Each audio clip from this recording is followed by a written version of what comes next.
સંસદના ચોમાસુ સત્રનો આજે બીજો દિવસ. સુપ્રીમ કોર્ટમાં જજોની સંખ્યા વધારવા સંબંધિત વિધેયક પર લોકસભામાં ચર્ચા સૂચિબદ્ધ.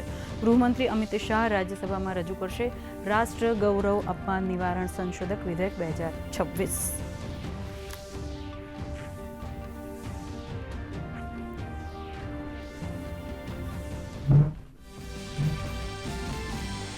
ચોમાસુ સત્ર વચ્ચે એનડીએ સંસદીય દળની મંગલ મિલન બેઠક. પ્રધાનમંત્રી નરેન્દ્ર મોદીએ કહ્યું, ફ્રી ટ્રેડ એગ્રીમેન્ટથી ખેડૂતોને નહીં થાય નુકસાન. નીટ પેપર લીકના ગુનેગારોને મળશે કડક સજા.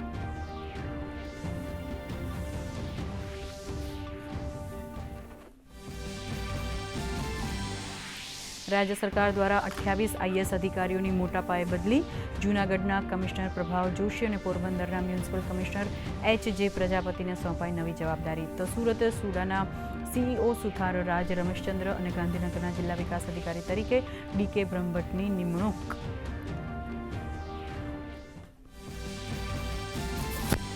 ગુજરાતમાં જામ્યો વરસાદી માહોલ. સવારથી મેઘરાજા દક્ષિણ ગુજરાત પર મહેરબાન થતાં નવસારીમાં નોંધાયો સૌથી વધુ 2.68 ઇંચ વરસાદ. આજે સુરત, નવસારી સહિત 7 જિલ્લાઓમાં યલો એલર્ટ જાહેર. આગામી 3 દિવસ માછીમારોને દરિયો ન ખેડવા માટે અપાઈ સૂચના.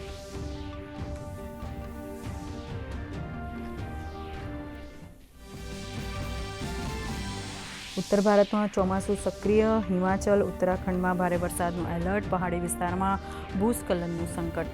આસામમાં રેલવે તરફથી સ્પેશિયલ ટ્રેનોની વ્યવસ્થા. નાગરિકોને સાવધાન રહેવાની અપાઈ સૂચના.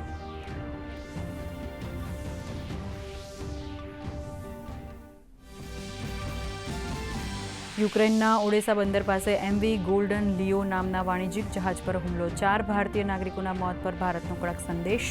ભારતે આ મુદ્દે રશિયાના રાજનયિકને પાઠવ્યું સમન.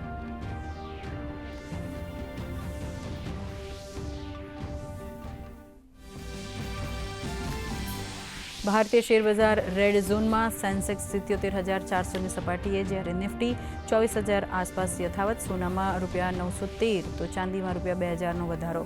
ક્રૂડ ઓઇલના ભાવ વધીને થયા $88 થી $90 પ્રતિ બેરલ.